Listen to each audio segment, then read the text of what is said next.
From WNYT, this is Forum 13. Good morning, I'm Phil Bailey. Thanks very much for joining us on Forum 13. What is it like when you are one of those who are giving to those in need, and then, without much warning, you become one of those in need? We're going to hear the unusual but uplifting story of Andrew Ragan from Saratoga Springs. Paying it forward, we're told Andrew Ragan, who lives in Saratoga Springs with his wife and their two children, used to be a businessman who would give to charities, to those in need. Never did he think he'd become one of those who perhaps was in need. Andrew has ALS, better known as Lou Gehrig's disease. We are joined by Andrew Ragan and his wife, Kelly Ragan. Thank you both very much for joining us. And Karen Spinelli, who's with the ALS Center at St. Peter's Hospital. Yes. Thank you all very much for joining us. And Andrew, I know you have an eye gaze device that is fascinating and remarkable how well it goes. I asked you if this is the same device that Stephen Hawking uses, and you said, yeah. So I want to ask you questions, and you were even able to load up some of the answers. First of all, tell us what you can of your story, Andrew.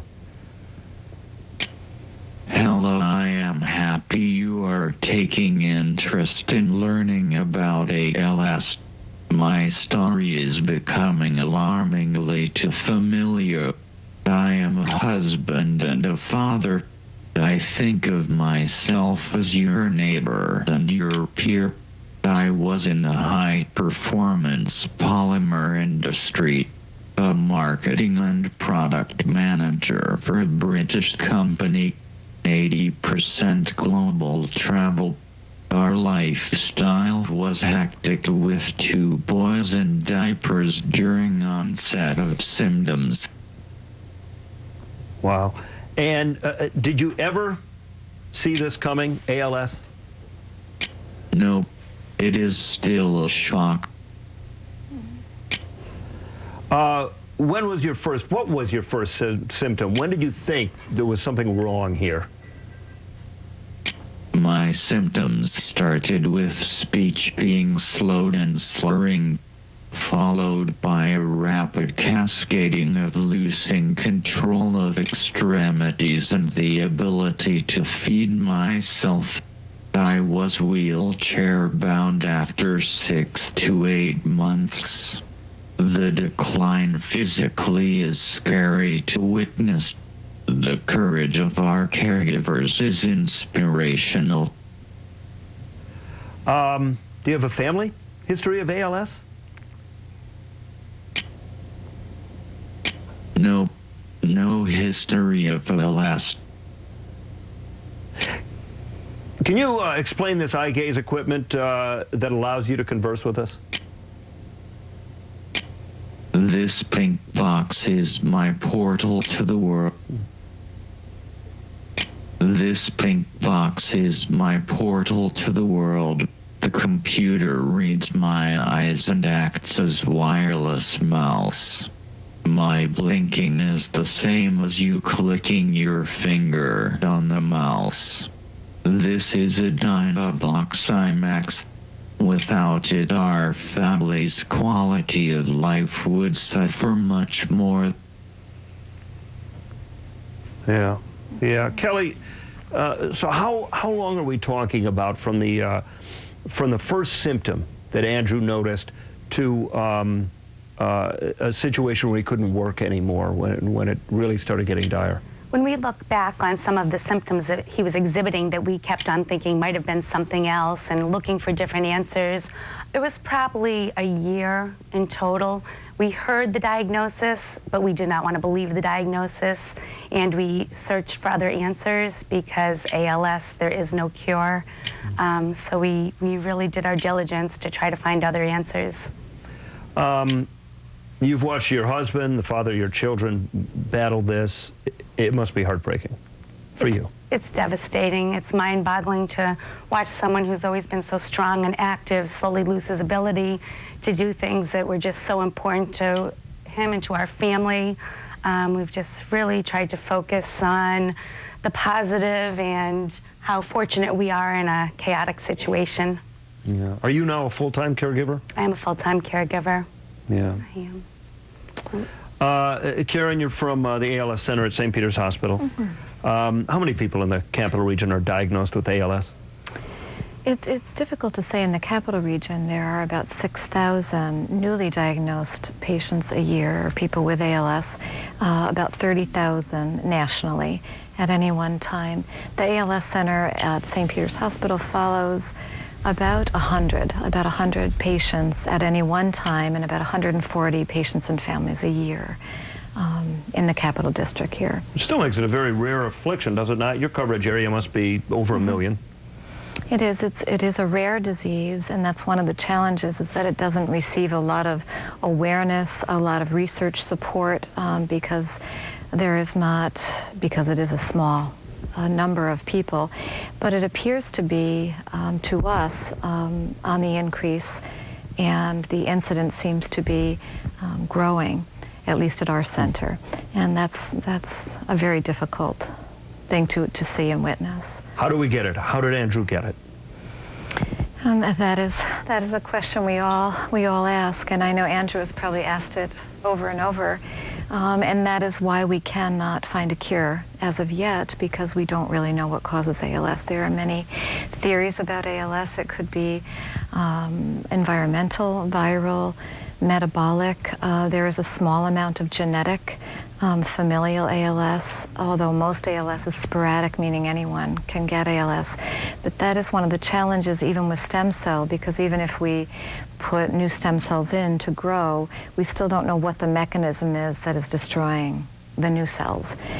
So that is why Andrew and pals and people that live this journey really need to have a voice to get more advocacy, more research, more money to help people be aware of this disease and find some answers. And when you say the number of diagnoses are on the rise,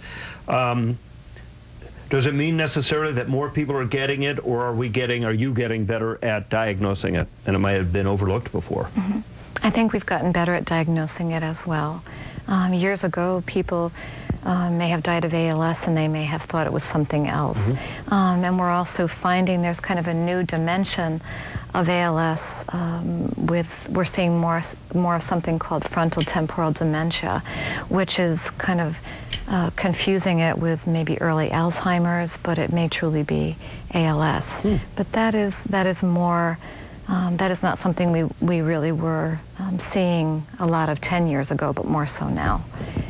Although most people with ALS mentally are fully capable and very aware of what is going on. Clearly Andrew is. Yep. Andrew, you've been described to me as a guy who used to help charities, used to give to charities, be one of the givers.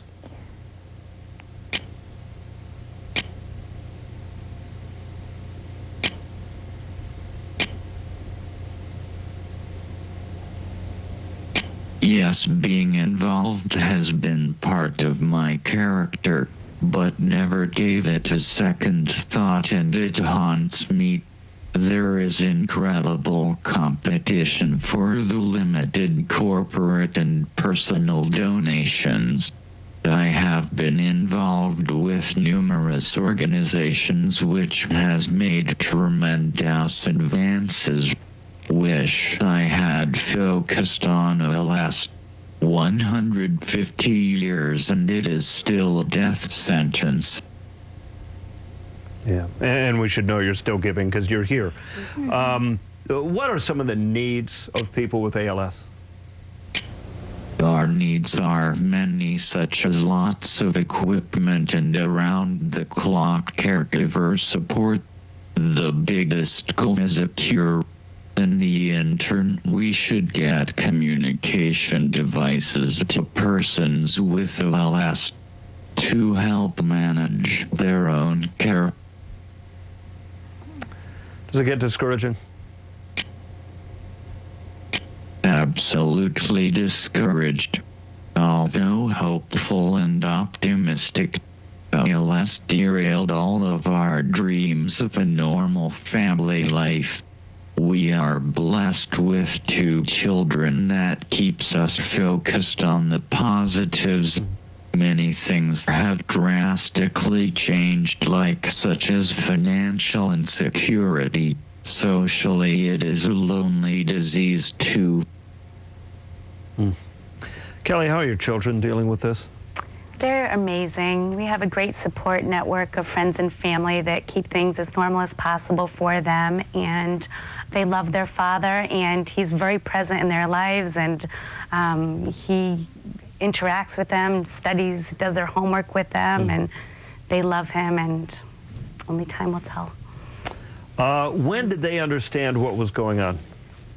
Well, they were 2 and 4 when Andrew first started his symptoms, so I think it's really all they've known. Briggs, who's 10, has a little memory of playing with his father outside, but Quinn was only 2, so this is how he knows his father, and this is the voice he knows. Yeah. Karen, what are some of the challenges that we haven't covered that are faced by people with Lou Gehrig's disease, with ALS? Well, I would kind of support what Andrew has said, in that many times the equipment is tremendous that people need. They could need communication devices. For an example, this machine could run anywhere from $8,000 to $15,000, depending on the apps and other communication devices like this. Many times they are not covered by insurance, so that is something that many people do not have access to. The center at St. Peter's tries to, through donations and support, and many families give back after they've gone through the journey with the center. And that is one of the things we do, is we have an equipment loan closet where we have over 2,000 pieces of medical and communication equipment that we can rotate and have people borrow through the loan closet. But it would be, I think, work with insurance companies to see the need of why this is so important to not only symptom management, but their medical care, their communication with the world. And so that is one of the challenges, I think, that is not met. And then I would say the 3 highest are what people need, medically and physically. Secondly, there needs to be more research funding to find answers and a cure for this disease. And then the support at home. The caregivers of people with ALS are exhausted. They are positioning every hour at night. They are not sleeping. People need to be suctioned. Andrew might need his hand moved every 15 minutes. You know, he needs support with everything, just for Kelly to set up this communication device so she can even understand what he needs at night. The caregivers do not get enough support, and insurance and medical care pays for very, very little home health aid support for someone to come in so they can even get out to get groceries, to go to their children's school, whatever it may be. The support for that is really compromised, and that would be a goal to have change, because they are exhausted, burned out, and need a break. Yeah. Is there lobbying going on at the state capitol or in Washington to get some more help? I think there has been. I don't know if it's been heard, because currently there still is not very little. Maybe an hour of a home health aide is offered a day in a 24-hour period of care. Once people become eligible for hospice, they can get more support, but still even that is limited under hospice care. I don't know how many hours are you getting a day? I mean, we're fortunate because they help us with the morning routine 5 days a week, which I am so thankful for. But it all depends. If he has 6 months to live, they rate it on progression, and you could possibly be discharged if you're not progressing quickly enough. Right. And there's not any other care mechanisms except out-of-pocket expense if you want to pay for your own nurse to come in or rely on friends and family to come and stay. But the hands-on is really for me to do at this point. There are fundraisers. I mean, you've certainly established the case. This is a remarkably expensive thing, and there isn't enough in place. There are fundraisers that the ALS Center hosts, correct? Yes. Tell us about some of these. We have 10 a year, so it's a very active part of the ALS Center. And we have 3 major golf events. We have a big walk in Saratoga in October.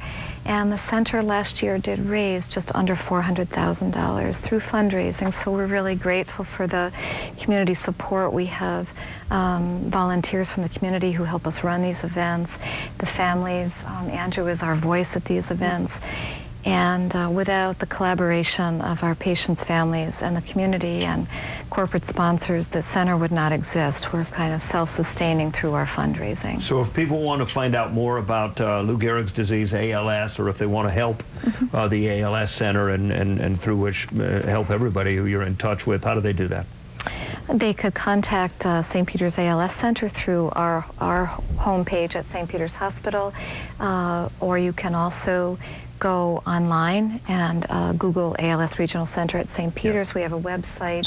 All the fundraisers are there, or give us a call. We would welcome any support. We're going to provide also a link on our website at wnyt.com to make it as easy as possible. Just click on wnyt.com and then go to news links. It's going to be in the upper right-hand corner of your screen, and you can find this. And if you want to make a donation to the ALS Center or help in any way that you think you might be able to, I know it would be much appreciated. Andrew, what's your prognosis? What's going to happen next? Prognosis is realistic, and I am currently in hospice as care. What should people understand about ALS that perhaps you can't understand until it happens to you?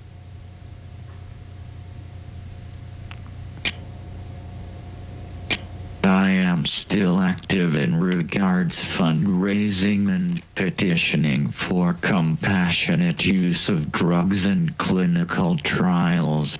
Advocacy has been therapeutic and provides valuable lessons for our children. We will continue advocating as long as possible. ALS can silence the most vocal and wears down even the strongest. It's our opinion why this condition hasn't had energetic momentum necessary to drive a cure. There are no survivors to do victory laps, and the families are usually burned out or depleted to drive the cause. Well, Andrew Ragan, you are an eloquent spokesperson for the cause. Thank you very much for being with us. Andrew Ragan and Kelly Ragan, Karen Spinelli with the ALS Center at St. Peter's. Thank you all very much for being with us, and all the best. All the best, Kelly and Andrew. Thank you. All right. Thank you for joining us on Forum 13.